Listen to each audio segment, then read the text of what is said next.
কুরবানির গোশত 3 ভাগে ভাগ করতে হবে এটা জরুরি নয়। আমাদের দেশে আবার অনেকে এটাকে জরুরি ভাবে, না জরুরি নয়। আপনি 3 ভাগের জায়গায় 4 ভাগও করতে পারেন, 2 ভাগও করতে পারেন, সেটা আপনার বিষয়।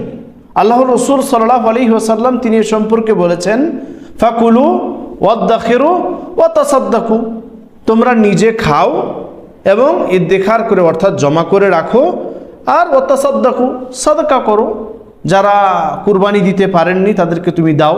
হ্যাঁ, 3 ভাগে ভাগ করা এটা উত্তম, এটা করতে পারেন, ভালো, এটা জরুরি নয়, ভালো করতে পারেন। যেরকম আপনি 1 ভাগ 3 ভাগ করলেন, পুরো গোশতটাকে 3 ভাগ করার পর 1 ভাগ নিজ পরিবারের জন্য রাখলেন, আত্মীয় স্বজন পরিবারের জন্য। 2য় ভাগ আপনি যারা গরিব মিসকিন রয়েছে আপনার প্রতিবেশী, যারা কুরবানি দিতে পারেননি তাদেরকে আপনি বন্টন করলেন, তাদেরকে আপনি দিলেন। আর 3য় যারা চাইতে আসছে দূর থেকে মিসকিন এবং ফকরা, তাদেরকে আপনি দিলেন।